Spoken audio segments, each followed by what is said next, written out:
Having trouble with your garage door? Problem solved. Call Direct Service Overhead Garage Door Company. We're your go-to team for garage door repair, new garage doors, openers, and more. We offer same-day service. We're always ready when you need us.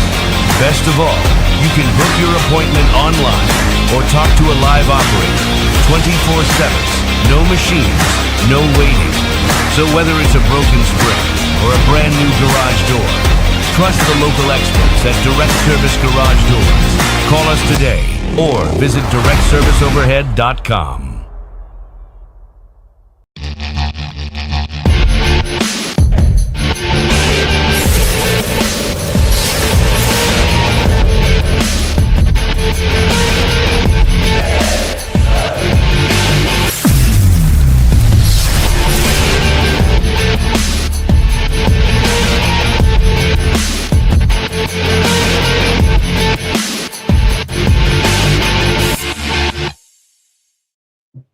Yo, what's going on, everybody? Welcome to Monday Night Lights Live. This is Tusk Talk with Ty. Alongside me, of course, the one and only Tim Neal. Tim, how you doing? I'm good. Minus my mute button not working there. Oh, well, that might be a good thing. Welcome, everyone. If you're just piling in here, make sure you hit the like button. You know what we're about to say. Hit the like button. Sharing is, of course, caring, and hit the notification bell. That way, as soon as we go live, you get a notification. You are aware. You are alert. You are here as soon as that notification pops up on your phone. So YouTube's gotten better about that. Of course, I'm kind of following the rules more on YouTube, and then you see what happens. YouTube's like, okay, well, then I guess we will kind of push your content a little bit. So we do appreciate that. That's awesome. That's awesome that you guys are also here. Shout out to Patreon supporters. We need to announce the Tusk Talk with Ty Patreon supporters. We need to announce the cards for the month of, good grief, November. God, we're already up on the end of November. So we will. I'll either post a video on Patreon for that, and I'll leak them in Discord. Again, that's for we do 3 autographed cards, former Arkansas players. That you'll have a shot at winning. You'll have a shot at winning. It's not guaranteed. Yeah. So, and they've been wonderful. And I love it when people send me the pictures of their cards when they get them in the mail. That's awesome. I've got to come pick up my card, actually. You do, man. You got this I will Brazil. be in Springdale on Thanksgiving Day. Will you? Yeah. Yeah. I'll be here. Because Arkansas, big game on Thanksgiving. Arkansas and a certain school, a blue school, a Duke school. Fun times. Can't wait. All right. So, not trying to be that guy, but none of the candidates is, oh boy, Malik Acuff already. Look at that, man. Shot. This chat's already been going. Good grief. Yeah, they were firing off before we even went live, man. That's why you got to be here live. Not trying to be that guy, but none of the candidates are better than Bobby P. I'm just saying, he says. Wow. Okay. Well, this is the post live comment question. This is for anybody. This is the option. This is what we're going to do. You got to answer this question. You get, I don't know, maybe it's a genie you rubbed out of a lamp, or whatever, 4-leaf clover. You get to pick coach that you want, football coach of whoever you want. That's the guy. That's going to be your football coach, or your second title in hoops. Your second title. Well, I know what I would choose, but guys, don't answer this question until after the show. Yeah, don't answer till after the show. Doesn't count until the show's over. Yeah, that's right. It doesn't count. If you want that XP, it doesn't count until the show's over. So that's your post live comment question of the evening. Again, that's whatever football coach you want. Again, it could be, I don't know, you could resurrect Bear Bryant. Bill Belichick in his prime. I don't know. Tom Brady's going to be your quarterback coach. Whatever wild zany thing. It could be whoever you want, or a national title. Maybe you should actually put it in there too. Not just the coach that you want, but which one. Yeah. So, that's that. That's the post live question. Scott Swindle says, "Screw the hoops, natty." Wow. So let me we can give a basis for this. Tim, you had a really good answer. at the beginning? You and I were kind of talking about this a little bit. Yeah. Expand on that for just a minute. Well, I mean, look, I've been down on football for how long? Like it isn't like football went bad this year or the year before. Football's been bad a while, and basketball's what's kept me going for the Razorbacks for what 10 years now, maybe longer. So I would rather see the national championship in basketball pay off. I'm not gonna lie. That's what's kept me going. That and baseball getting so close a few times, but football being absolute trash. We're used to it. We're used to it. Here's the thing: it's not a guarantee. Yeah. That's fair. That's not a guarantee that if you were to bring the ghost of Bear Bryant back. Okay, we'll bring it back. Let's make it a more realistic pick. If you brought Nick Saban in, if you brought Lanning, whoever, name that coach Urban Meyer. I keep being told Urban Meyer should be the guy. Chip Kelly. Oh God, Travis. Travis Ford. It's not a guarantee that they're going to win here. I mean, by all accounts, say what you want about Burt, and I realize he's kind of up and down in Illinois, but you think about the success he had at Wisconsin, everybody thought, oh my God, Arkansas is going to be, they're going to be physical, and they're going to be able to run the football and all this stuff. And look how that wound up. You're kind of surprised. I mean, he got 5 years. Well, and remember that he had a season where he had 3 guys go for 1,000 yards, and we brought him to basically running back you. Oh man, and it didn't turn out. How does that not turn out? A guy who produced 3,000 yard backs in the same season comes to running back you, and it doesn't turn out. That doesn't make any sense. Yeah, and you think about the offensive line that he had here, the tight ends. Like you said, you can talk about Collins and Williams and just the different backs. None of it ever just really panned out. Now, okay, fair. Bielema ended up being an overrated coach who was carried by Alvarez at Wisconsin. Okay, fine. I mean, he has done some good at Illinois, but it's not a guarantee. That's why that question is being asked. You get the coach that you want, your dream coach to be the head football coach of football, or you get a hoops natty this year. And it's not a guarantee that you're going to win another hoops title. Like, this could be it. Who knows, right? No, it's not like Cal won one every year at Kentucky. Exactly. So that is the post live question. We'll go ahead and pull that off the screen. So let's just this was interesting. Shots fired at Yurachek today. Shots fired by Mark May. Let me share the old screen here. There were a couple of different videos. I was just hold on, wrong video. Let me share the old screen. Ba-da-ba-ba-ba. We're loving it. Okay, here it is. Mark May, this is at the Little Rock Touchdown Club. I know the volume might be a little low. Just, I don't know, hold your ear up close to the volume. Maybe it's louder for you guys than it is on my end. You know, we've had Hunter Yurachek here, and one of the things, money is an issue, and we've talked about on our show quite a bit, that you can have the right attitude and have say all the things you want to say what you want to say. But last week Mac Brown said it. David, he said the game of football is now about buying players. That's what it's going to. So, do you believe that Arkansas has the ability, with 16 great teams in the SEC, to be able to raise the money to compete with other schools? Well, as it was said earlier, you've got more billionaires in this state than Alabama and anybody else in Mississippi does. Why can't you compete? Not only compete, but be better than them. Why can't you? You've got to follow this football team, and you've got to get the support. And if I'm the athletic director here, I sure as heck don't come out and say in the media that we can't compete and we can't financially stand up to the other teams in this conference. You don't say that. Even if you know that, you say, you know what? We've got to come in here and build a better foundation, and we're in the process of getting better so we can compete with those guys, but that's what we're going to do. That's what you tell people. You don't tell them you can't compete. When you tell somebody you can't do something, you know what? You're telling them that they're a loser. Interesting. And there's one more. I think this is it. Yeah. This is the best conference on the planet for college football. It's the SEC. You're playing in the best. Get the best. If you want to compete to win championships, get the best. Get the right guy for the job. And I'm sure they're good. But they're young guys with young families, and they're going to have to move their families, and they're going to think twice about getting this job. And again, he's talking about the candidates that were listed, Golish, Morris, Wommack, and the other one, Silverfield. You see your athletes director saying you can't monetarily compete with everyone else. You've got to be crazy to say that publicly because one, the recruits aren't going to come here. Two, if you're a good coach worth his salt, you're probably making as much money where you are now than coming here. So why not go ahead and get somebody that's going to want to be here? Golly. I realize that this is that these are the comments that were made. This was how long ago was that now?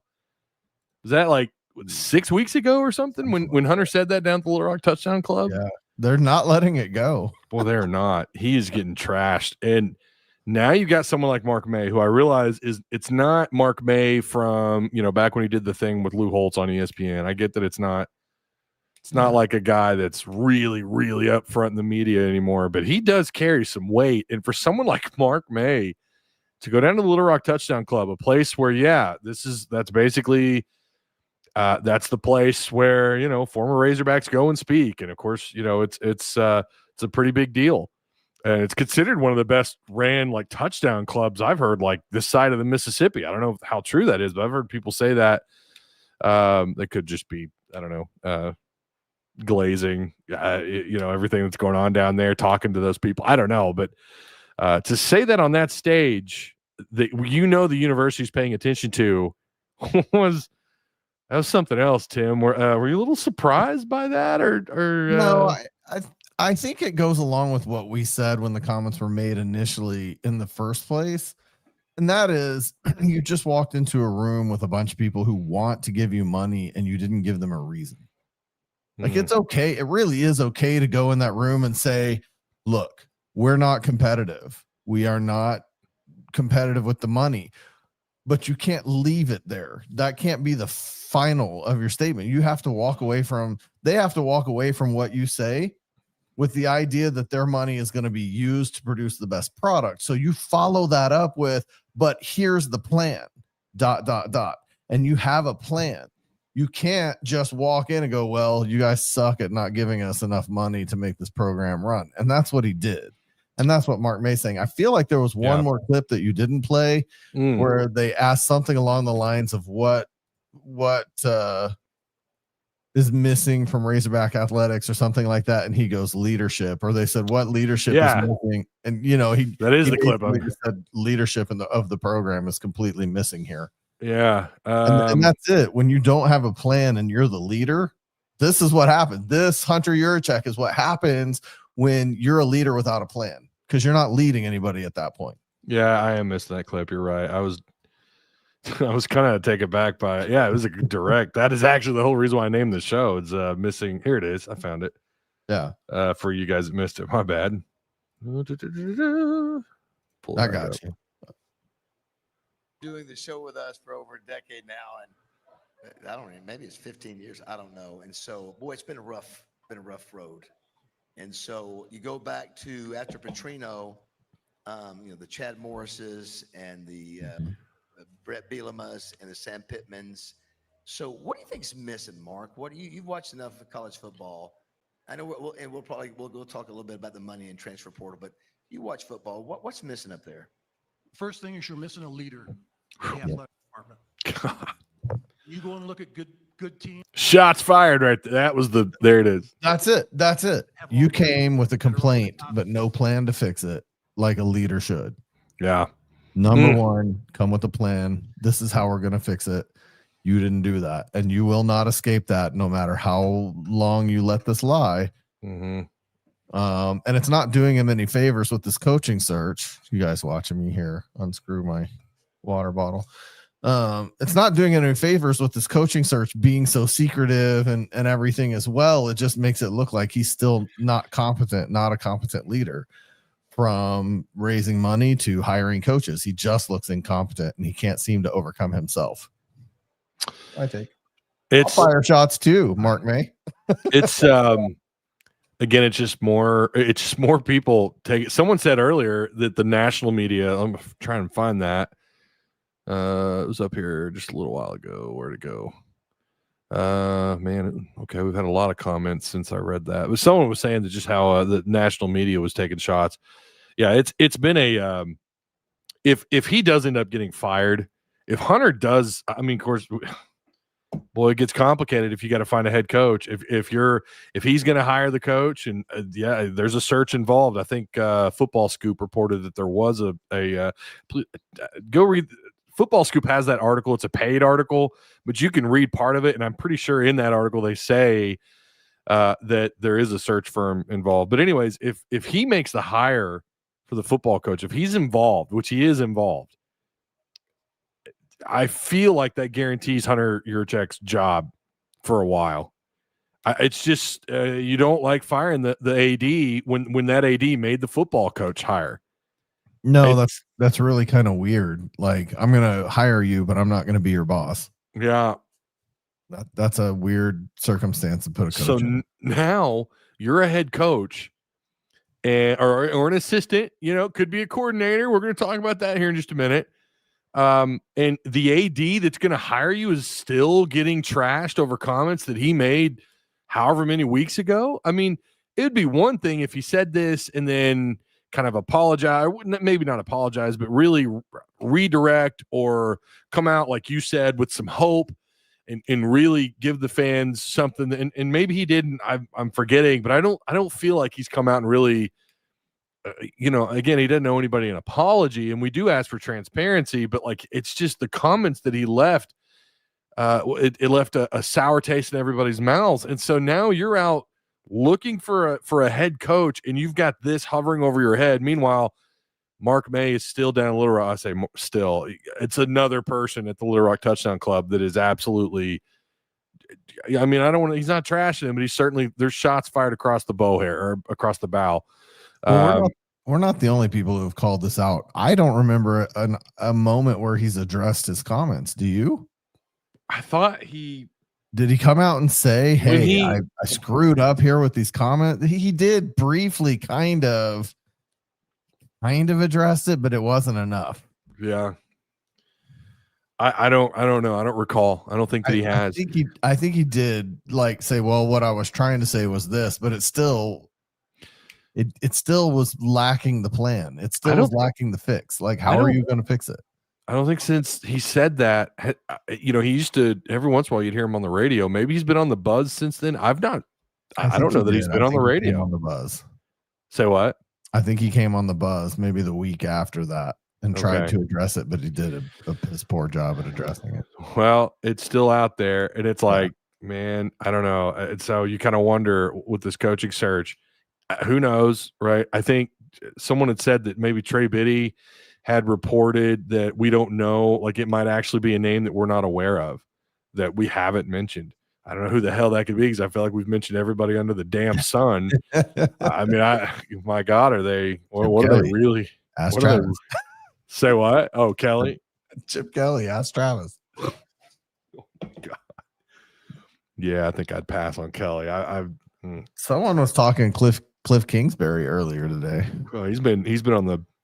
Yeah, he's been in a topic in Patreon chat for like, I don't know. I feel like at least the last few days, his name has come up a number of times. But yeah, publicly, I think that he's a fairly new name publicly. I think his name has kind of been entered, and then there's some belief that was all nonsense. So this has been, as expected, one of the craziest. Just, I'm too young to remember the Jack Crow, being fired early on in the season. I'm too young for that. And of course, you didn't have social media. You had people bitching on the radio and in the newspaper guys, right? You had the writers writing their articles in the papers. You didn't have this kind of the echo of what's happened since those actions of firing Pittman. But this has been exactly what I thought it would be, an absolute shit show. Or, it could be the other way around too. It could be that it's so tight-lipped that they're fine with all this nonsense going everywhere, bullets bouncing off walls. They're fine with it. You know what? And they're going to announce it when they're ready to announce it. It could be that too. Yeah. I don't know. With Hunter Yurachek being involved, I kind of doubt that, but I don't know. What do you guys think about Mark May taking shots at Yurachek? I saw some people were, they're giving us the 100%. Let's see. Was it that speech about Sam being underfunded? It was when he that was a question that Hunter had answered, and I want to say it was Tom Murphy, might have been Trey Biddy that asked the question, and I don't remember how it was. I don't remember the quote, it was something like, was Sam in a position to win or whatever? Was he funded enough to win or in a position, financially? And Hunter was like, no. Yeah. So, that was when they announced Petrino as the interim coach, if I recall. Hot take, Board of Trustees fire Hunter Yurachek tonight and hires Mark May Thursday, allowing him to make the coaching pick. Here's another hot take. The whole time we've been offering Lane Kiffin $15 million. We've secretly offered him $100 all million. secret. Now, you didn't have this on your bingo card, did you? That after hiring Sam Pittman and Ole Miss hiring Lane Kiffin, that both teams would be hiring a new coach in the same year. Well, no. I figured this would happen with Lane though, where he would succeed for 2 years and be gone. He would be gone in like 3 years. And I figured Pittman would. I didn't like the hire at first, and then I thought, well, I don't know, maybe he can, with Kendall Browse and Barry Odom, two guys with plenty of experience. Obviously, the coaching tree that Brian oh my God, I just said his name. The offense coordinator went to TCU. I just literally said his name. Kendall Browse. God, it's the cigar smoke probably. But anyways, bringing those guys on, I remember thinking, okay, maybe this thing can work. Yeah. Maybe they can figure something out. And they did. Year one, you finally won some conference games. You damn near won 4. You should have won 4. And then the next year you went on and you won 9 games. And it felt like, oh shit, this is for real, man. We're going to be able to, maybe he's going to work out. But yeah, you're right. Like, who would have thought that it would go down this way? But then it kind of makes sense that it went down this way, because a lot of people, when Sam was hired, was like, this is going to be a disaster. And they were right. It just took a while. It took 6 years. I just mean, it's funny that we and Ole Miss are looking again at the same time. I wouldn't have called that unless Lane Kiffin sticks it out at Ole Miss, which I don't see that happening. But. Listen, the thing I heard today, DeBoer to Penn State and Alabama enters the Lane Kiffin sweepstakes, makes it a 3-way run at him. And I guarantee you, if that happens, Bama gets him. Oh yeah. I would think so. Hands I would down. think so. So that would be my bet. Today, I don't have any proof that that's going to happen, but apparently DeBoer is a Northeastern guy. Well, and there's also the talk of just how much pressure's on that job. I mean, they're playing for a playoff spot. I mean, they're, a possible conference championship. I saw there's like an outcome where they could actually make it in. Man, I don't know. The state of college football is just in such a bizarre state. It's really difficult to get a handle on all this. And then on top of that, you've got all the rules changes that happen every year. It's just nuts. Hey, if you guys are just joining us, make sure you, again, like, share, subscribe, hit the notification bell, check out the links after the show. I'll upload all the links in the description box, so you might want to check those out. I appreciate everyone for being here. And also for the people who are here, maybe you're not here live, but you're watching after the fact. I do appreciate you as well. Again, make sure you like and share the content. Man, we've content's been crushing it. We're over like 60,000 views in the last 28 days. It jumped up like another 10,000 today. It was crazy. So according to the YouTube studio analytics. So that's awesome. Appreciate you guys. We're up a whole bunch of subscribers. We are blowing up, son. We're on our way to 2 million total views and 7,000 subs, man. It's very, very, very, very difficult to grow a Arkansas YouTube channel. Okay. It is very difficult. It's one of the biggest challenges I've ever had, but I love it. And I'm glad that I got guys like Travis Ford and Tim Neal to help me get there. Well, I'm glad you bring me along. It's been a lot of fun since joining up with you. So, oh man, a lot of compliments since YouTube joined too, by the way. Thanks. Coaching searches are good for business. Well, they are, but they can also be harmful, Mike, because you could say, like what we're about to discuss here in just a second, actually could really trigger people. And it just is what it is. But here it is. Kane Wommack. His name has been brought up quite a bit. Yesterday, our Patreon chat. Oh my God, what a debacle that was. People just not, I'd say it was pretty much 70-80% folks in Patreon chat absolutely hate this idea. They don't want Kane Wommack here. If you don't know who that is, we've already talked about him before. He is the defense coordinator at Alabama. He does have history here. He played here for a couple of years before he transferred to was it Southern Miss? Yeah, I think so. He does have a short, brief time as a head coach at South Alabama, where he actually did some pretty crazy things, actually, in a good way, like beating a pretty decent, the last good Oklahoma State team. Frog stomped Oklahoma State at Oklahoma State, 33-7. That was 2023. That was South Alabama that did that, and Wommack was the head coach. Please correct me if I'm wrong. If we're looking at that wrong, correct me. But that was the same year I believe they won 10 games. So, but his name came up, and it's been a hot topic. And it sounds like there for a minute he was probably the leading. He might be, as of like yesterday, he could be the leading candidate. Tim. Yeah, I mean that is kind of the way it sounds, and I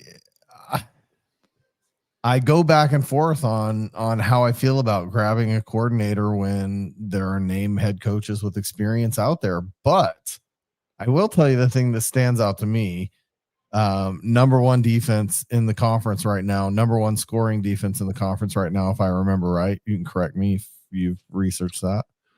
But I think he's got number one defensive yards and number one scoring defense in the conference. And here's the deal: it's not going to matter if you bring Nick Saban back if you don't have money. Bingo. So it doesn't matter if it's Kane Wommack or if it's Nick Saban or who it is, if you don't put money behind it. And we need to pour money into our defense. Our defense is so god awful terrible that we've got to find a way to pour money into it and bring somebody in who knows how to coach it, and not somebody who beats our kids up. But we'll save that conversation for a little bit later. But that being said, I was not expecting that. that being said, he can coach a defense, and for all the people who want Bobby Petrino, I'm not against hiring someone like Kane Wommack and saying, look, you're the head coach and the defensive coach, but we put up 480 to 530 yards a game and 37 points a game, and we're keeping that guy. You can choose everybody else on your staff. I'm not against something like that. I have lobbied for Bobby's offense all season long, because I'm sorry, but to this day, you can't sit here and tell me that Bobby Petrino's offense isn't working. You can tell me that Taylor Green can't read a defense and that we need a better quarterback, and that KJ played better against Texas than Taylor did. But you can't tell me that Bobby's offense isn't working. It's working. So yeah.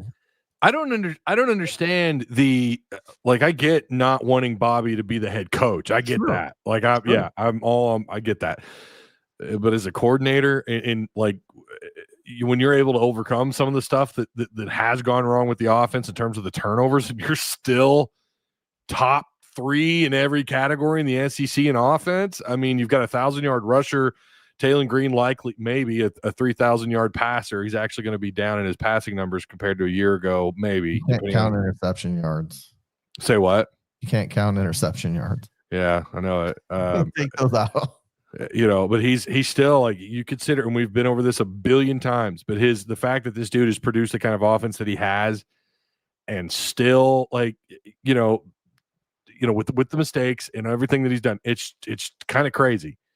They're going to fall short of the 6,000-yard mark, and I don't know.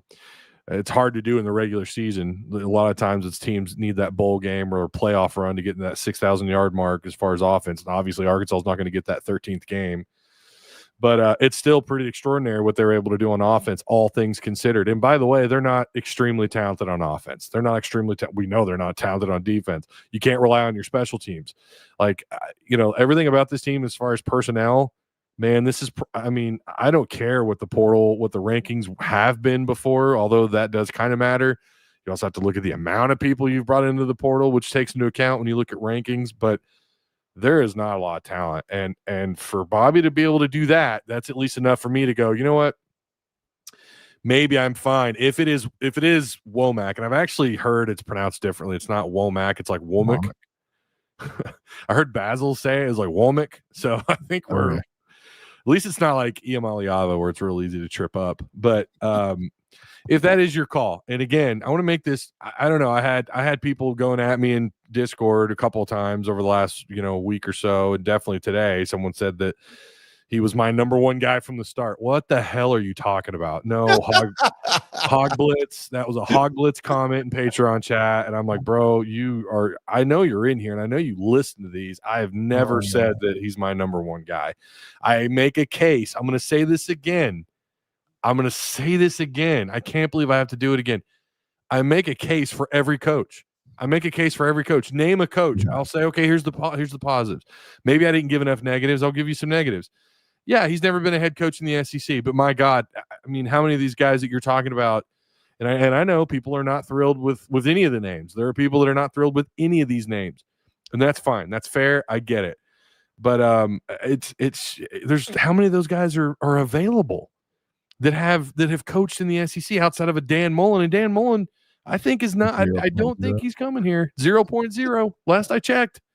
So, I don't know. It's just the circle.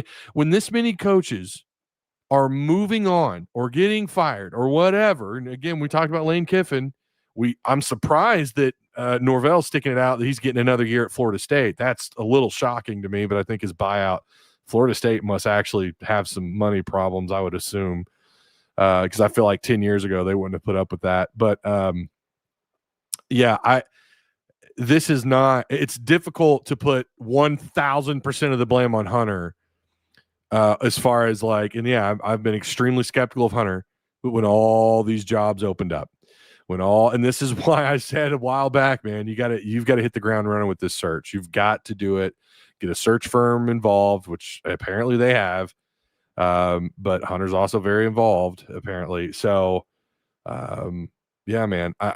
Does Hunter deserve a ton of criticism? Yeah, but with this many jobs that have opened up, your options, man. We've talked about this for weeks. Your options start to narrow. Arkansas right now is not in the position it was even when they hired Bielema the year after John L. You're not even in that position right now. Like in terms of, the how attractive and polished Arkansas is as a program, it's not the same. Now, money does make a difference. NIL makes a difference. Transfer portal makes a difference.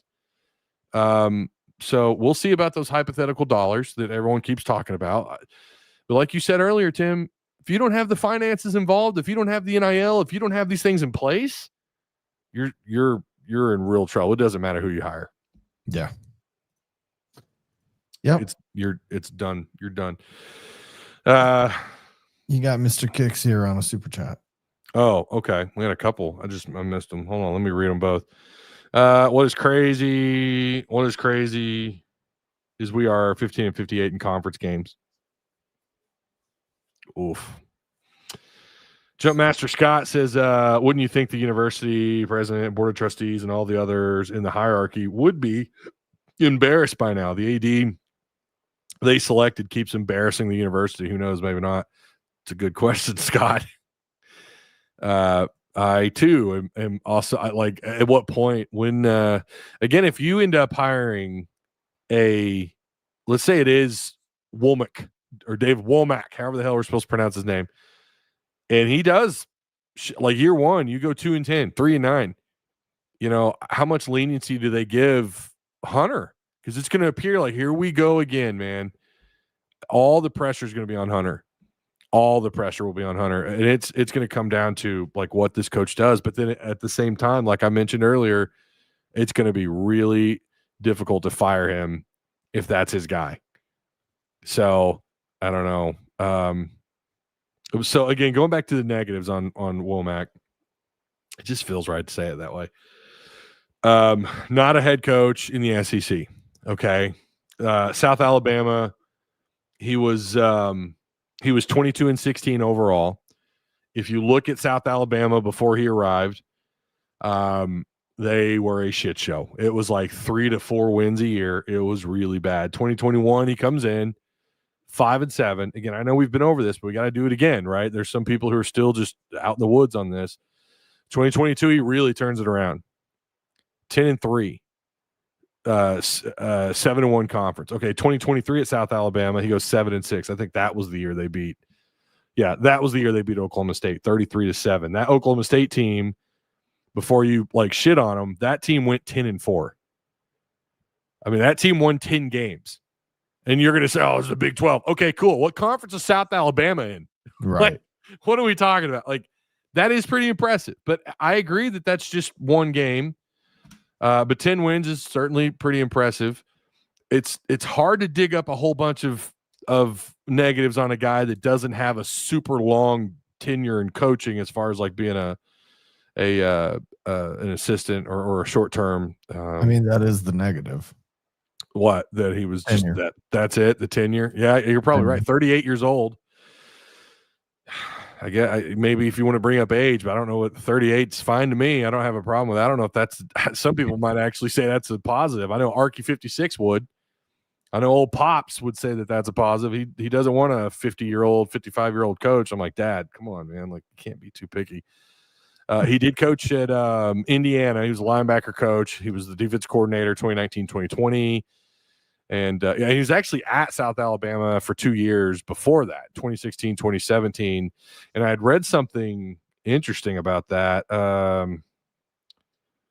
Wommack joined the staff at South Alabama. Let's see, prior to the 2016 season. Wommack's 2 seasons in third. Okay, so here it is. During Wommack's 2 seasons in Mobile, South Alabama was the 13th most improved defense at minus 10.8.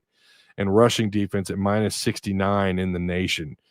He engineered one of the top turnarounds in the country. The unit was the 5th most improved nationally in scoring at a minus 10.3. So I guess that's compared to the season before. So they're giving up 10 points less per game. And ranked in the top 10 nationally in passing defense. The Jaguars finished in the top 5 in the Sun Belt Conference in pass defense, pass efficiency defense, tackles for loss, third down conversion percentage against, let's see, USA was one of the, South Alabama was one of the 2 programs with multiple first-team all-conference honorees, and both of his starting linebackers received postseason accolades. Safety Jeremy Reeves was recognized in 2017 Sun Belt. He was the Sun Belt Defensive Player of the Year and twice as the first-team all-league honoree. The 2017 defense surrendered 22 or fewer points in regulation 7 times in 8 conference games. So we know, like Tim mentioned, his defense, he can coach defense. He can coach a defense. So you just got to Ty, you may have a complete different take. Chat definitely has a different take. But I think you could stick with your offense. You do not have to change the offense unless Bobby Petrino's so butthurt about not getting the head coaching job that he refuses to continue to be the offensive coordinator. Who are you going to get? But to me, I mean, there's nothing wrong with the offense. We've said that a lot of times, whether I want him as head coach or not. And I've kind of taken that step back and said, you know what, he's not my first choice. He hasn't addressed the turnover issues, the fumbles, the interceptions, the absolute lack of reading a defense. He hasn't addressed those things. So he's not my number 1 choice anymore. But if I kept him on offense and still average 500 yards a game and 37 points a game, and I got a guy who could coach the defense and coach the team overall, I don't know that you have to make a change there. That's in the hands of Bobby Petrino in my book. Yeah. Like, can he man up and just continue to coach the OC or does he, walk away because he can't be the head coach? Do you know who his coordinator was? Let's see, what year was that? 2023? Very familiar name, Major Applewhite. Oh yeah, from Texas. Who is now the head coach at South Alabama, and they're not doing so hot. But as a play caller, he apparently did okay. But his coaching staff that year, Rob Azell was the assistant coach. Another assistant was Michael Smith. Who is this? Michael Smith. He was a wide receivers coach. So we'll probably post if it is Wommack. And again, there have been rumors, like we were told. I say we were told, the media, you listen to, I think it might have been Marcelo. Please, again, go to him. Go read his stuff. Maybe I'm mischaracterizing it, but he did leave the 48-hour the meme or the GIF, which within 48 hours we're supposed to know something, right? And it's been indicated elsewhere that they're probably going to announce their head coach by Wednesday. I also read, and again, I think this was in the Football Scoop article, where they kind of made it seem like we may wait until after the Mizzou game to know anything. And I was told Sunday, be on standby. And I got a little bit more clarification on that later. This was not someone telling me that, no, they're going to make the hire. This was, like that day it was, be on standby. There's going to be some news. And then everything unfolded, but I took that as, oh shit, they're gonna hire their guy. Like they're gonna announce it, and I'm gonna be able to go live. Who knows when the hell this all happens? We know at the very least it's gonna happen within a week. It's gonna happen within a week. Like they can't let this drag on to the middle of next week. They have to have, in my opinion, they got to at least make the announcement. And if it is Kane Wommack, it's not unheard of that the coordinators stick it out with their job too. Alabama, again, they've got more games to play, most likely, at least one more, right? So I guess if it's playoffs, I would expect if they do manage to get into the playoffs, however that unfolds, I want to be real, it's hard to keep up with it, especially when Arkansas is just such ass. Not that I ever expected them in the playoffs. You know what I'm saying? It's just kind of killed my college football interest, but I did see the update on the playoffs. But what I'm saying is, if it's not the playoffs, if Alabama is excluded, then maybe, if it is Womack, then they'll announce it and they'll let him join and build his staff. But we will post this 2023 staff, maybe some other stuff in Discord. So we'll have this available if you guys are curious who some of these people are, who I would imagine he'd probably bring some of them back. Now, Major Applewhite, I don't know. He may not have a job after this year. So maybe he's available to come be the coordinator. I don't know. I don't know if I want that. Yeah, I mean, they weren't. I don't know. You're trading Bobby Petrino for Major. Well, I'm saying, I'm saying if they don't get Bobby, you got a compliment on your TV, by the way. King Command, the TV was a nice touch. Yeah. We have another one. Did I read this one out loud? Hold on. What record next year would be y'all's bar of expectations, considering you can flip a roster in an off season? I at least want to see a 6-6 next season. So you're asking us, without knowing who the head coach is, what our expectations are year one. Better than 2 wins. North of 2 wins. Yeah, I don't know, man. Expectations, though. By gosh, Ty, you get 3 cupcakes. You better have 3 wins. Yeah. Man, I don't know. Should the expectations be, I guess, too, it depends on the money, like we've talked about. Like, it's just going to depend on where their finances are. And I do think they'll tell you.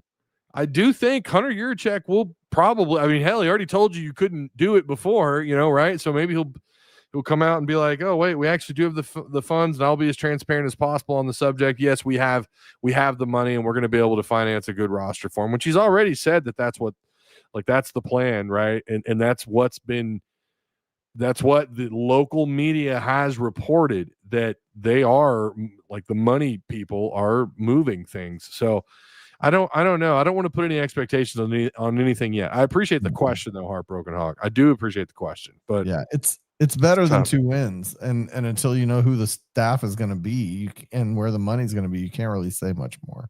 Yeah, really, it's he says just in general for any hire. Again, I mean, just if the hire, that's the thing. If the hire doesn't excite the money, I mean, get to a bowl game. Who it is? It just a blind 6 wins. 6 wins. Just that would be my expectation. That would be what I just, without knowing anything, 6 wins would be my expectation that I want to see. Just get to a bowl game and then build off of that. Yeah. That's fair. William Phillips, Ty, who you think it is, my dude? There's so much smoke around Wommack. I mean, there's just so much. But these searches will do this to you. It'll have you bought in. They'll trick local and national media. This is not unheard of. Agents, I guess this is what they do. This is what the proxy people that work in between the aisles do. It's what the ADs do, what the schools do. Again, they could already have their hire, and it could be a coach right now. I was going to say, you would think if they it don't was want to risk somebody it. who is not currently coaching, they would go ahead and announce it. They would already have No announced reason it. not to. Exactly. Like if you had Bob Stoops on the line, there's no reason not to announce that, right? Bob Like if Stoops. I'm saying, like if you had Bob Stoops and it's a secret, we're not telling anybody. Yeah, why wouldn't you come out with that? Like now would be the time. And they're like, well, they don't want the team, right? They don't want to distract the team. Dude, they're already leaving, and you're not going bowling. Like what? If you want to keep anybody on the offense, you announce it. You don't want to keep anybody on the defense. They all suck. But maybe that's what's holding all this up. Is negotiate. Maybe they do have their guy in there negotiating with Petrino. Remember that he was all smiles a couple of weeks ago, man. He was all smiles. I don't know. Sometimes you just don't know, right? You're juggling balls. And maybe that's what's holding all this up. And he knows the ball's in my court. You're going to pay me. I'm going to be the highest paid coordinator in the country. Here's the thing, Ty. Here's the thing. On both sides of this coin, you don't want to lose that 500 yards. I don't want to lose that 500 yards a game. I don't want to lose that 37 points a game. But if you look at this and you said Petrino got Sam Pittman to spend all the money on offense, all $500,000 we had on offense, because we obviously didn't have any money. All $72. Which ultimately tanked Sam Pittman. He couldn't even afford a cold beer. So couldn't afford his old cold beer. So did Bobby Petrino stab him in the back in that way? Like, we got to spend all the money on the offense. So the defense sucked. And if you came in as a new coach, could you trust Bobby not to screw you over because he still wants that head coaching job? I mean, let's look at his history. Going all the way back to when he was at Auburn. He doesn't have the best history. Could you trust him to stay here and run this offense? I think so. I don't think he had anything to do with, I think Pittman, hell, he even kind of defended Pittman after he was fired. Okay. I'm just throwing it out there. Yeah. Devil's advocate. I don't think so. I think he just wants to win, whether that's a coordinator. I mean, we know he wants the job. We know he wants to be the head coach, and he wants to be the head coach. I mean, who knows? I don't think so, but he is. He doesn't have the best reputation. Yeah, we've talked about what's in his wheelhouse and some of the things that he's done or accused of doing and has done. Anything's possible, and that is the other thing that we have not discussed, which is he doesn't exactly have like a laundry list of extremely well-known coaches that are coming back to coach for him. He has had people return. And he's had the receiver coaches stuck with him, multiple jobs. But he does have a reputation, not just being an asshole to whoever, players, whatever. But he's difficult to work with. So just because you're bringing in, again, if it's a Wommack, if it's I don't know, name anybody, a defensive coach who doesn't have an offense, do they want to work with him? And so, it's real easy for us to go bring back Petrino and I'm on board. I don't know that it's going to be that simple. Something tells me Petrino's not going to be here in any capacity next year. I agree with you. I'm just saying I hate to lose that offense because, like you said, what if Wommack says, well, worked with Major Applewhite to some success when I was the head coach at South Alabama. I'll just bring him up to Arkansas. His offense isn't producing what Bobby's offense produces. So that's a net loss. So I Yeah. hate to lose and have a net loss on the offense, but I don't trust that Bobby Petrino can work with anybody else. So Yeah, exactly. That is the question, man. Like who wants to work with him? You know, who you gonna Right. get? Who wants to work with the guy? And that it could be that too. But again, like there have been people that, you know, the he's got coaches on that staff that have stuck it out with him. So it's not like it's nobody, right? Maybe there's some people that would you know want to work with him. You could only hope. I appreciate everyone for retweeting the show, by the way, on Twitter. Appreciate that. Make sure you're retweeting the actual Tusk Talk with Ty Twitter there. But I do appreciate that. You guys are rock stars, but you already knew that. Who knows who the hell Wommack may not even be. This just could all be the biggest bunch of smoke. Hunter Yurachek and Board of Trustees are sitting back laughing their asses off at all this. It could very well be that case. Maybe it is the home run hire that apparently Hog Blitz thinks that we should just be able to go out and get anybody we want. God, no incoming head coach would take a contract like y'all are discussing. no, I know. Well, no, wait. Is he talking to us or is he talking to chat? What the hell is he talking about? What contract did we? What are you talking about, Boss Hog? You're gonna have to be a little bit more specific, my friend. Are you talking to us? Did you guys already talk about Chris Wilson? We kind of hinted at it. This is kind of wild. I have been asked about it, and Tim and I, we almost just didn't even make it a topic. Yeah. But yeah, Coach did strike a player. Tim, you read more of that article than I did. If you want to, So from what I read, it started off more heated from the coach, cussing out the player. They squared off, and what I picture in my head from the article, and this is all conjecture, this is all in my head, is that the player was kind of like, okay, man, yeah, I'll take you or whatever, but Wilson was taking whatever upset him more seriously, and there was either one or two punches thrown. It depends on who they asked. It was maybe the player swung first, maybe Wilson swung first. Nobody's really sure. But allegedly Wilson hit the player in the mouth and bloodied his lip and then left the room in a huff. And then the player, unnamed, chased down Wilson to be like, what the hell just happened? And everybody kind of agreed that it was just messing around and that it wasn't a serious thing. But multiple sources from inside the room said that Wilson left in a huff. So that's allegedly what happened. Obviously I wasn't there, but it sounds to me like I can imagine a younger guy being, messing around, an older guy being a little in his feels and doing something dumb, and everybody has to agree that, well, he was in his feels and it really was just messing around. Sorry that it broke out like it did. They did an internal investigation on this. It got, and they interviewed, this was CBS Sports actually interviewed players, and the title is Arkansas coach struck player in locker room, bloodying his lip. School says they were quote unquote joking around. Yeah. And like you mentioned, it was Chris Williams struck a player in the face during an incident. Blah, blah, blah, blah, blah. I wanted to read the two sides then squared up. Yeah, you already read that part. I'm trying to read.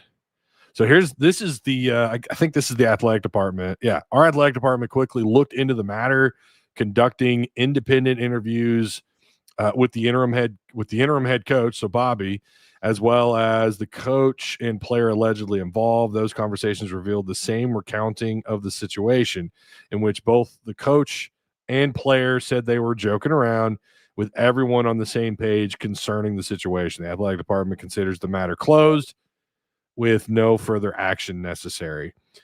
Go ahead.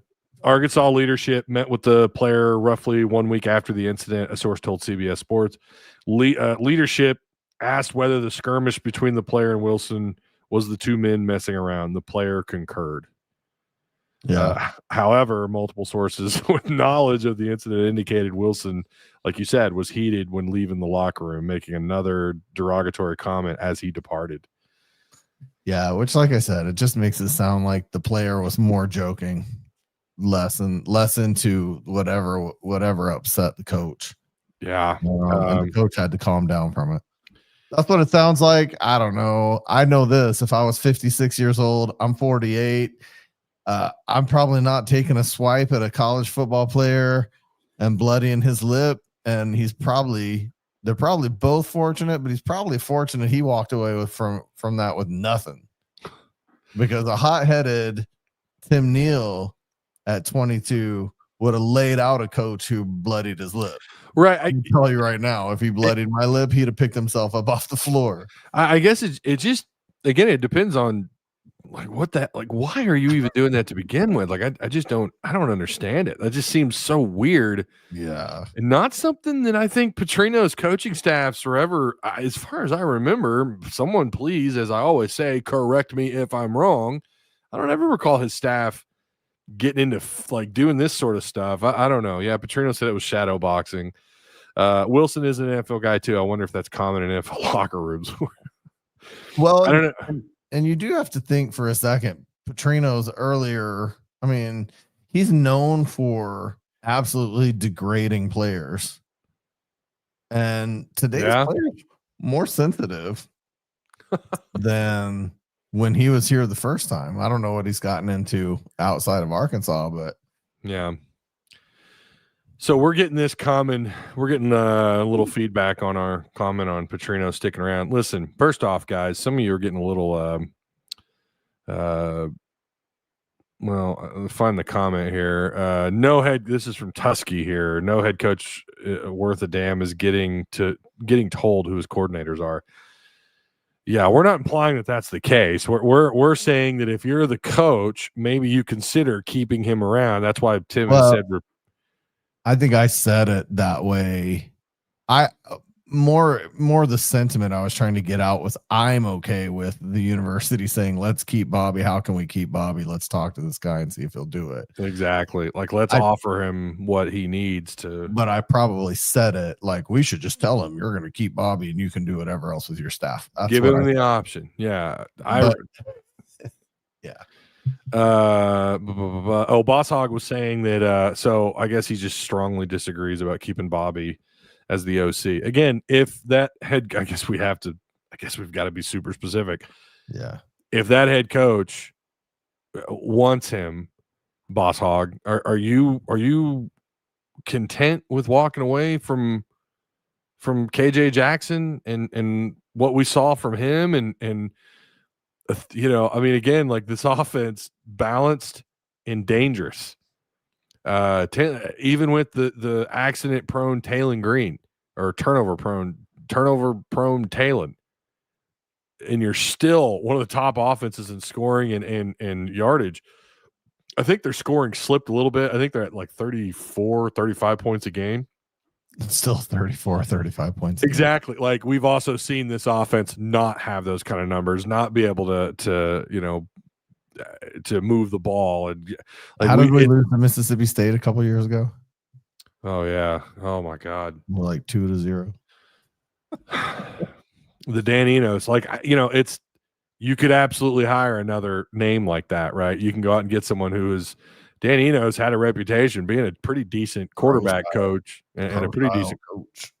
Say what? Pro style coach. Yeah. I mean, like people were excited about, well, not everybody. My good buddy, another good friend of mine, Tim, was not excited about it and he nailed it. It was not the right move. KJ Jefferson regressed, but looking back on that, I kind of wonder how much of that was just KJ Jefferson just wasn't worth a damn.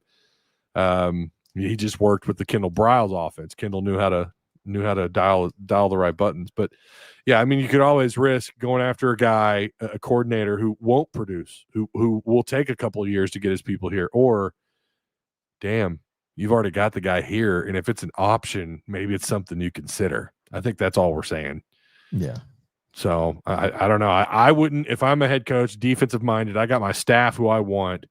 And then Arkansas has this coordinator over here with a quarterback who's been cooking in his oven, in his quarterback development oven for the last 2 years, who looked damn good against Texas in Austin, who is actually battling it out. That's our last part of this show. That's where this is going to be and we still got much to talk about. Green or KJ Jackson to start and play. That's what you have on the table. And again, that's what we're discussing when we're talking about maybe you consider keeping Bobby around. That's all. And yeah, he's got an ego. He may not want to come back. That is certainly true too. That's a very big part of it. It really is. LSU given $25 million per year, and then plus 16.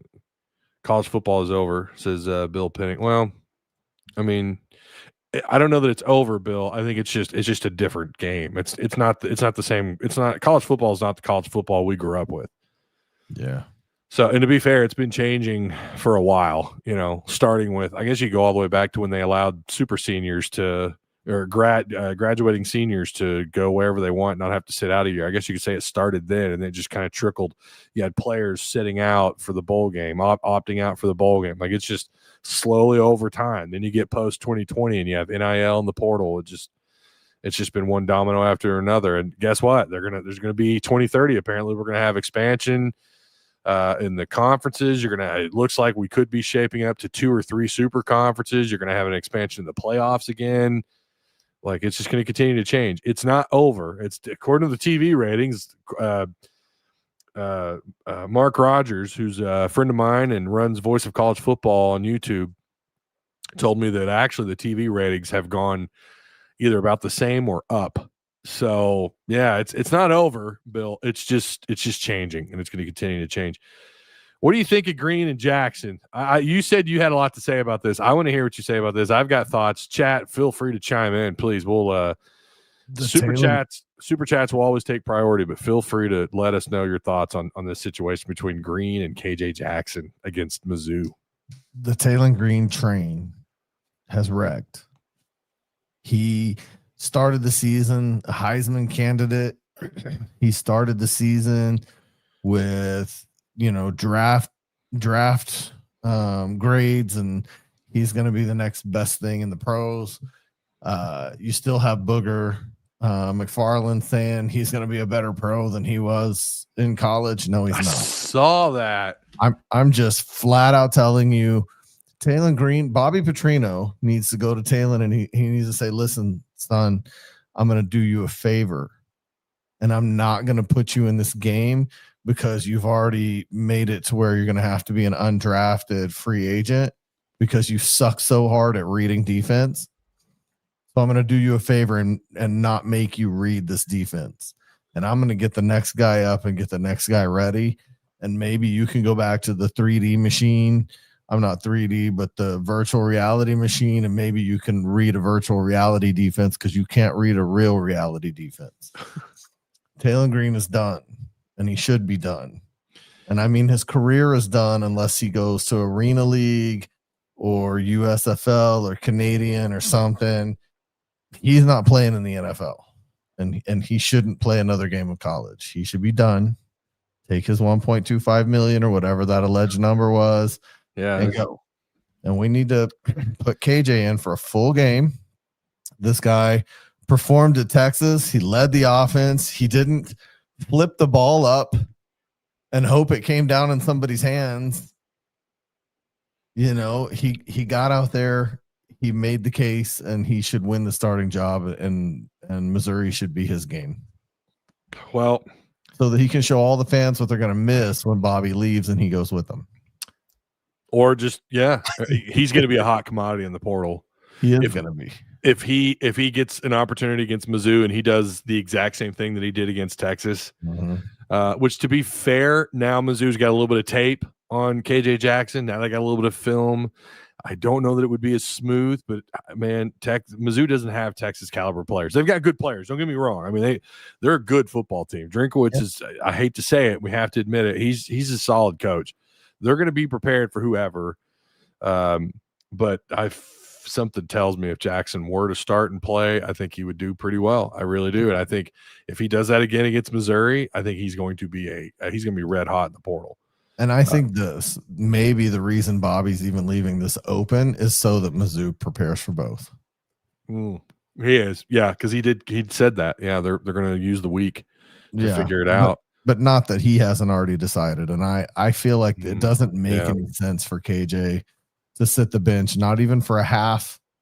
It doesn't make any sense. Get him out there, let him get the experience. He needs it. You're not getting anything, win or lose, you're not gaining anything by Taylor Green playing. And Taylor's not gaining anything, especially if he throws another pick or fumbles, or he there's nothing to gain with Taylor Green on the field at all. I do disagree. I do think he gets drafted. I do. I do. I think he gets drafted, man. No 6'6", 230 pounds, could I'll drop put a cigar on it. All right, put a cigar on. I think he gets way. drafted. I think it's 5th, 6th round, maybe 7th round. I think he gets drafted. I think someone, I don't know, maybe they play him receiver at old the is next your level, but I think he gets drafted. How old is your son? My son? Daughter? Yeah, I got 2 daughters. Dang it, I thought you had a son. My bad. What were you gonna? What was the gamble? How old is your daughter? I've got a 13-year-old and an 11-year-old. Your 13-year-old daughter can read a defense better than he can. I guarantee it. But I just told guarantee you. it. I think they're gonna. It's a utility pick, and maybe you turn him just like with Felipe Franks. My God, Felipe Franks, they moved to tight end, and he's still in the league, and he's back with the Falcons. I know he doesn't contribute, and again, I'm not saying he's going to go to the league and contribute. I'm just saying I could see him getting drafted. I don't know what he does beyond that. I really don't. What I said was, I'll bet you a cigar he doesn't get drafted. I didn't say he won't make a team. Okay. I said earlier he'll be an undrafted free agent that lands on some practice squad somewhere, but he isn't getting drafted. I think he gets drafted. All right, we better shake on it. Like your cigars. We'll shake on it. I think he gets drafted.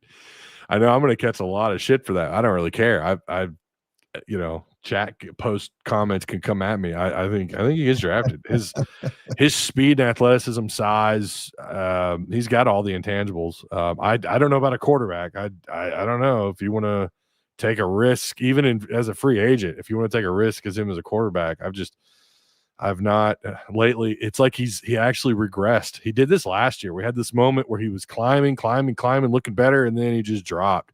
And the thing that has stood out to me all year long, and I haven't actually checked his numbers in a while, but his pressure numbers are horrid.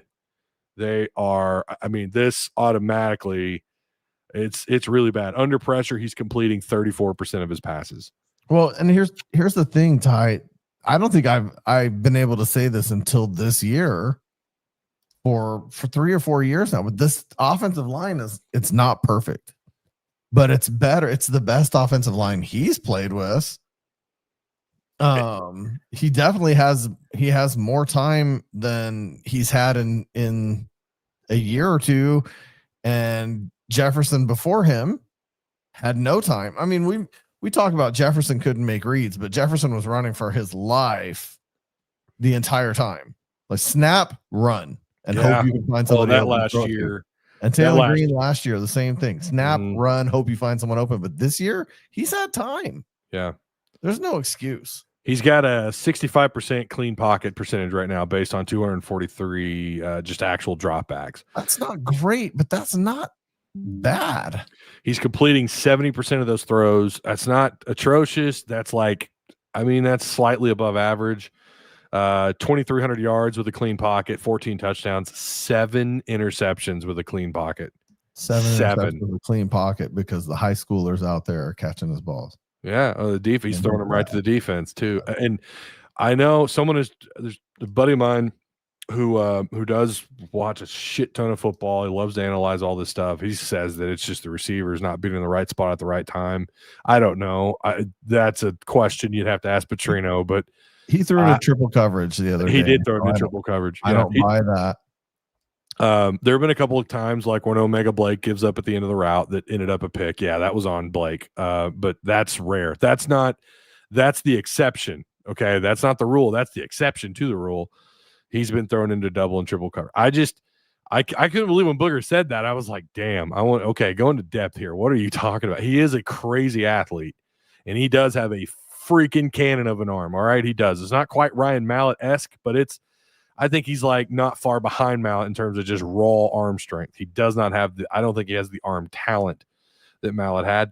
Who knows, man? Have the touch. The NFL is a weird thing. You see these guys that didn't do a damn thing in college. They were terrible or whatever. Not terrible, but average. And then all of a sudden they just blow up. But I have a hard time seeing that with him at quarterback in the league. Maybe he's a backup somewhere and he's a he's a utility developmental player, I don't know, but he's going to have to run his combine or his 40 time at the combine. I think he's going to get a combine invite. I think he might even get invited to the Reese's Senior Bowl because those numbers track that he is an attractive name with potential. Unfortunately, I just don't think I'll tell you the thing that just kills it for me, not only the under pressure numbers, man, when the lights come on late in the fourth quarter, or you need him to make a bounce back play when your defense gives you the ball back into your hands, he turns it over. Or he misses a wide open read, or it's like he just is allergic to figuring out how to respond and either take a lead or win a game. And I know that's not all on him either, but it certainly seems like he's a majority of the problem there. Well, he feels like a first quarter or quarter and a half quarterback. He feels like you need a 2 quarterback system. You can put him out there for the first quarter and a half, and then you need somebody else to come in and replace him at that point. Yeah. King Command. Yeah, we already touched on that. He might be responding to somebody in chat, but we already touched on that. That was wild. Once again, Hunter Yurachek gets thrown under the bus. Morris going to Oklahoma State. Are y'all hearing something? Where's that coming from? I did read that that's a possibility. I have heard. Yeah, I have heard that they are interested. Or that there was a possibility there. I know this. Their media, I went over this yesterday, I think. Their media is acting like they're reporting that they're making moves to try and get him to retain him. They're talking about boosting NIL, facilitating everything that he needs to, come on, man, you're in North Texas. They might have a little bit of oil money, but it's North Texas. He's going to move on. I'll be surprised if he's there another year. And that'd be a fantastic place for him to end up, by the way, at Oklahoma State in the Big 12. Are you kidding me? That feels like what a move. You go from Gundy, who was once an offensive just genius or whatever, he certainly did it in the early days of Oklahoma State. But to go from that to now someone like a Morris, for them, I think that would be it's just the ladder to success there is just easier. Any Big 12 or ACC school, it's just easier. And there's just enough notoriety. For whatever reason, we still consider the Big 12 a P4 or P5, whatever. I don't think they are, but there's enough there. And the ladder, the strength of schedule ain't shit. You play a lot. Texas Tech's going to be good. They're just, they're going to be tough. Baylor, they'll be around. There's just, I don't know. Iowa State will be Iowa State. Better than they've ever been, thanks to Campbell. Except that, they are, but the conference is down. The conference lost to OU in Texas. Yeah. So the conference is down. What did they put? They got in their place UCF and what? BYU? Yeah, and they added Cincinnati. And Cincinnati. And Cincinnati has years and BYU has years, but they're not perennial OU Texas. OU Texas made the Big 12 relevant. So to say Iowa State, the big deal. You lost your 4 best teams. Utah off and on can be Utah just wins. Yeah. But these are not marquee. These aren't. My God, Arizona State. Who did they lose to earlier in the year? Who did they lose to? They lost to Mississippi State. Yeah, Mississippi State. Who is once again they got exposed. Mississippi State is not who I thought they were at the beginning of the year, and you were right. You called it. You said, no, they're not that good. I was like, I don't know, man. They beat Arizona State. And they went on. They've won 3 more games since then. They had a 4-game losing streak till they beat who, the Arkansas freaking Razorbacks, 38-35, and they're back to losing again. They're going to play Ole Miss in the Egg Bowl, get absolutely destroyed. I don't know. That might actually be be a good game. I don't know. You don't think so? No. They're 5 Those and 6 players overall. are going to play their out of their minds to get Lane Kiffin to stay. Yeah. Ole Miss players are going to play out of their mind. Yeah. They're going to score 65, 63. It'll be 63-10. You think so? You think it's going to be that bad? 63-10. And then Lane Kiffin's going to stroll in there and he's going to be like, I want $18 million a year. 12.9 and going to do it. 18 million a year. Golly. Could you imagine? Yes, Kane Archer did commit. He decommitted from UCF to commit to Utah. That did happen. It was so funny. He decommitted and everybody was like, he's coming to Arkansas. No, he's not. No, he's not. He is not. Hog Blitz responded to me in Discord, but he didn't bother to tag me. You got to tag me, man. You're just lucky I opened up Patreon. Ty, for the record, I never said we should be able to get anyone we want. I don't know, man. You're complaining about every single option that's out there. I don't know what to tell you. However, we should be able to do a hell of a lot better than Kane with an 8-week head start, or however long it's been. Yeah, except you're forgetting that 700 other schools opened up their head coaching spot with better jobs, and there's several of them that are we're not necessarily done, because again, if DeBoer goes to Penn State, then the Bama job opens up, and that's huge. Yeah, right now, I don't believe this is permanent at all. And I know some people would say, as long as you're in the SEC, it is, and maybe they've got a point. But I do think this job is certainly capable of being way better. It is. There's no doubt. Right now, you're back to, we got to rebuild. I mean, unfortunately, that's just where you're at. You got to rebuild, and I don't know what else to tell you. I mean, again, you guys told us when I asked how many of these guys, when I said name three players that you would want to come back, I had people DMing me, texting me, and telling me in Discord, I don't want any of them back. What does that tell you? You don't have talent. You don't have any. You don't have. I shouldn't say any, because you do have some. Again, some pieces of that offense I do want back. Platt at tight end, and obviously KJ Jackson, a couple of those younger receivers. Man, I really wanted to see what CC could do this year. It sucks that he got hurt at the beginning of the year, but and like from Waldron. Waldron, not Waldron.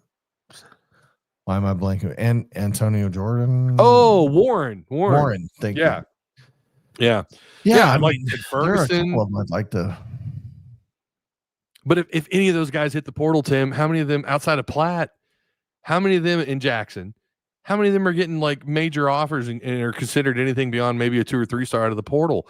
And that's the point that I'm making, that some people just, like, again, chat told us this. There's not even 3. Well, I guess if I got to name 3, and yeah, people did give me 3, but there are just almost as many people texting me and DMing me like, no, I don't think I'd take anyone back. So it's a rebuild, whether you like it or not. The good news is you have the portal. Maybe the not so great news. Oh, okay. Let's revisit the bad side of Wommack. Do I believe he's a name that would excite the money people? And it is a complicated question to answer, because we can't read their minds. But I don't think this is much of a needle mover for fans. I can only imagine boosters are just like us, just with more money and influence and power. But they're just like us. They want what's best for Arkansas, I think. They certainly want their guy, and there's some talk about maybe some of these guys not agreeing, and that's why they're not going to whatever give money. But that would probably be the biggest drawback. That would be it. There you go. I said it late in the show. Again, I'm going to get dragged because not going in hard enough on the negatives. That would be it. I don't know if he would push the money people. I don't know. Maybe I'm wrong. Maybe he would excite some people. Again, he's got connections here, or he has some kind of a history here. His dad coached here. So maybe there's some friendship. I don't know. Cal knew all sorts of people here. He knows the people at of course, the Chicken Man, of course, Tyson. But yeah, I mean, I don't know, man. Who knows, right? Maybe he could move the needle for some of these people, and they donate money. I don't know, but I don't think it's a name that's going to move a lot of money, and that would probably be, and that's why I wouldn't put him on my list of coaches that I want, because if I thought he was a needle pusher for sure, like if he was the hot assistant, the best assistant available, or whatever coordinator, I'd probably feel a lot better about it. But I don't think that he is. He might be up there somewhere among all the assistants. I think he is, because you pointed out what he did on defense this year, didn't you? And we talked about what he's done at other schools. He is certainly a defensive mind. But sometimes you got to stand out a little bit more, even if you're a defense coordinator at Alabama. Like sometimes you're just not the needle mover. And again, I could be wrong. I think it's so much harder as a defensive coordinator. An offensive coordinator, you see them, you see that Yes. production.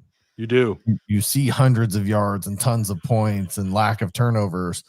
And I think it's harder for a defensive coordinator to stand out. Yeah. And I think only if you've got a group of money people who understand statistics that you can go in and say, statistically, this is how much better I can make your team, but I've got to have your money to do it. And they have to understand that. And not everybody can, not everybody does. And so it is less exciting. I think you're right. And I think it will be harder to move the money on a DC. Yeah. Even Mississippi State homer Brandon Walker is clowning us, saying our coach search has been a huge disappointment.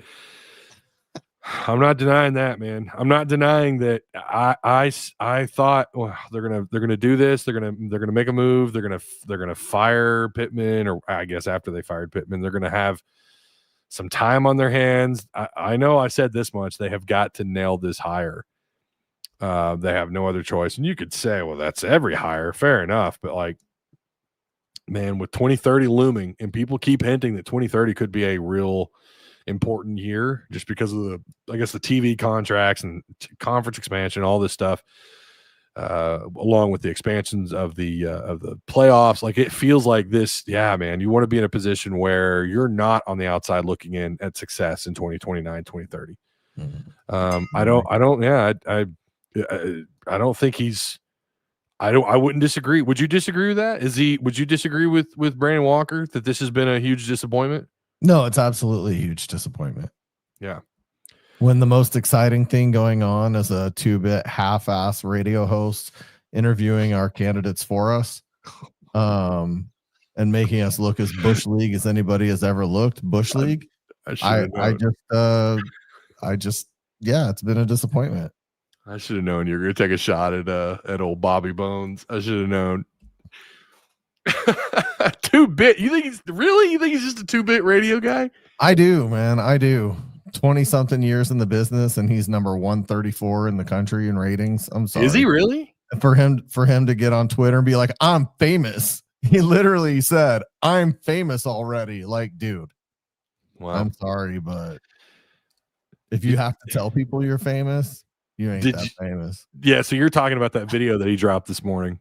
No, I'm talking. Well, I didn't even see the video. I don't pay attention to Bobby Bones, except that I see some of our fans out there, and some of our fans are commenting to Bobby Bones. And of course, I'm going to support my fans, John Hogs and Mac and all you guys.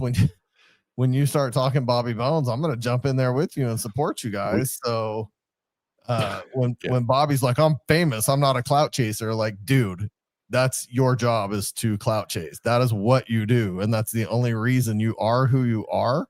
Yeah. And you've made us look Bush League. So sit down, shut up, play some country music. Oh Lord. We've got like a few minutes left. We have to play this video since you haven't seen it. You guys, if you haven't seen this, do it. Bobby Bones. Put on Bobby Bush League. A tale as old as time. Arkansas. So this, I don't know. I guess there's just nothing for him to talk about. I don't even know what this is. But like, if this is a different show that he was a guest on, or if it's his show, I don't know. The story of me getting into Twitter fights with other Razorback fans because we're all mad we got beat by Texas. That's what he says there in the tweet. Here's what he follows us up with. We're mad because you make us look like a Bush League team. Okay. They lose. Oh boy. And then I get in a fight on Twitter. Let me blow that up there. There we go. Football. They lose. Oh boy. And then I get in a fight on Twitter. Oh no, not again. It's happened like 6 times this year where I get in a bad one. And with our own fan base. It's not yeah. But here's what happened this week. I take a little pride in this. I got into a fight with somebody on Twitter, and he was coming at me, and I said, dude, you don't even use a picture in your avatar. Like, you're straight blank. I got under his skin so much, he changed his avatar to his own face so he could fight me. It was awesome. Sorry. I mean, I just look at that name. No. What? I just listen to that, and I'm like, you're proud of yourself for goading your own fans. You know, again, we've brought this up before. What a loser. That when we were trying to build that SEC, what was it? SEC. I'll never live this. He'll never live this down with me. Never. The show we were trying to do. SEC. We had that Twitter, it wasn't doing super great because we weren't really consistent with it. And eventually we just moved it over to here to Tusk Talk. And then for him to take a shot at the channel for its views or whatever. And I'm like, what the hell? Second week of existence. In its second week of existence, we didn't say anything to him. He attacked us for no reason out of the blue. We didn't address him. And so I will never not attack him now. Everything he says is stupid. I'm going to address every time he talks about I'm not a clout chaser and I'm already famous. I'm going to address because he is a clown show. And when I turn on morning country music radio and that comes on, I immediately just switch to Spotify because I'm like, anybody who is as petty as Bobby Bones and has his best buddy lunchbox because he can't use his real name, you know what, guys, you're not that famous. Just no avatar. The avatar was like a quilt hanging from something. And I was like, dude, you're such a little pud that you don't even use your face. And he's like, oh yeah. And the next thing you know, he changes it and it's his face. And I was like, I just won. Never cave. It was a highlight for me. How old was the dude? Yeah. Probably 35. Oh, dude, we're all losers. Oh, yeah. Well, yes, you are a loser. Yes. I don't get it, man. Like, why even bother to pick so many fights with fans? I mean, I realize when you say stuff about Arkansas, there are going to be some fans that are going to come at you. They're going to shit talk you. That just kind of comes with the business, man. It just comes with it. I mean, he did tweet like he doesn't need clout. It just comes off as like a. Here's Bobby Bones. That was a highlight for me. You have a nationally syndicated radio show, and it was a highlight that you got a guy to change his Twitter picture. Well, dude, you are a loser. I'm sorry, but you're a loser. I used to like he had the show. He did the National Geographic. He had his own little show. It's like I forgot what it was even called. It's like Breaking Bobby Bones or something. I don't know. Cool. That had to be a great moment for him, and for him to be like a small town radio guy to get to where he's at. Okay, that's great. But then to like shit on other little shows, a show we were given a half ass on. To be honest, I'm not mad about it. I was just kind of like, why? Like, what's the point of that? Why are you taking that just kind of felt like a shot out of the dark. I don't remember everything around that, but that did surprise me a little bit. I don't remember exactly, but Travis tweeted something and it wasn't directed at Bobby at all. I think it was directed at Sam Pittman. And Bobby came at him and Travis responded and Bobby goes, look at your show and the number of viewers you have or something along those lines. Yeah. And it was like, in week 2, Bobby? Really? Yeah, we just started that. We just started that show, man. Like we're trying to build it. Look, man, you broke us so much. We had to delete that show and just bring it over here, man. Oh, don't give him this highlight. You won. That's a highlight. I actually got them to delete that show. Yeah, he put that in the trophy case, I guess. B Hall says he's got something for me in the DMs. As of 1 hour ago, Brandon Marcello on CBS Sports, college football on YouTube said there is one Big 12 coach who wants the job but does not want to talk to Arkansas or anything until the end of the season. So, I mean, that would be Campbell, right? I guess. I don't know. All right, everybody. We do appreciate you for coming through an eventful show. I'll end it on this. I don't have anything personal against Bobby Bones. I just out of pocket stuff is just weird when you're someone of that, you're on this like national level. Say you're not clout chasing. Yeah, we're all clout chasing though, really. I mean, we're all doing it. We all want, of course we want clout. We want views. We want people to watch us, and I know you enjoy doing this and I enjoy doing it. And the more the merrier. So that's why we do it. All right. Jarrett Jarvis says that screams Wommack. Yeah, or Campbell, sorry. Yeah, it does. Watch it not be him. Sorry. You know what though? Really quick. Yep. Could it be? Do you think it could be Texas Tech? You think it could be? It could be Texas Tech. But why would you leave oil money to come to Arkansas with no money? Yeah. If Joey McGuire would be. How would you guys feel about that? How would you feel about that? Okay, we're gonna end it on that. Thank you so much. Good night. We'll see you. Make sure you tip your host and your waitresses. I'm just kidding. All right, no, but for real, we do need to end this bad boy. It is 8 p.m. We do again appreciate everybody. I even appreciate Hog Blitz. Hey man, I get it. You're just not happy right now. You want Hunter gone. You know, I get it. We're right there with you. We want this hire to be great. Hopefully it is. We can all agree to disagree. We'll see what happens next. We got to take this one step at a time. I don't know when the hell this coaching hire is going to happen. Hopefully sooner than later. Starting to look to me like we might have to wait till after Missouri, but you know, all right, whatever. Just thought after firing a coach that early, I don't know. Lubbock is the end of the earth. I've never heard a damn thing good about Lubbock, by the way. Not once. I've never heard anyone say like, oh yeah, no, Lubbock's awesome. I'm sure the campus is fine, but all right, Patreon supporters, appreciate you. We will release the cards sometime this week, man. I've been swamped. For Patreon supporters for the month of November, I will release those cards hopefully this week. So shout out to all the Patreon supporters. You're keeping the lights on in the garage / studio here in my house. And of course, shout out to the show's sponsor, Direct Service Overhead, the Garage Door Company. Same day services, quality parts, affordable outcomes, hundreds, not just hundreds. Now there are 1,000+ 5-star reviews. If you're in Central Arkansas, consider giving them a call if you need your garage door replaced or repaired. 501-244-3667. Again, that's Direct Service Overhead, the Garage Door Company. They'll even come out 5 p.m. You get home from work and your door's stuck. They've got your back. Give them a call. Travis drove to Bentonville and fixed my door. Oh, I was going to ask about that. He did? He got it fixed? 10 minutes. Golly. 10 minutes. It was awesome. He's the man. Travis is the man. Yep. All right, everybody. Again, make sure on your way out, like, share, and subscribe. And we will be back Wednesday. I think that's the plan. We're going to talk about Arkansas and Duke and then get caught up on whatever other, I'm sure we'll have more coaching news. So we'll get caught up on the rest of it on Wednesday. You guys enjoy the rest of your evening, and Tuesday, we'll be back in a couple days. Love you, Bobby Bones. No, we don't. I'm just kidding. No, I don't.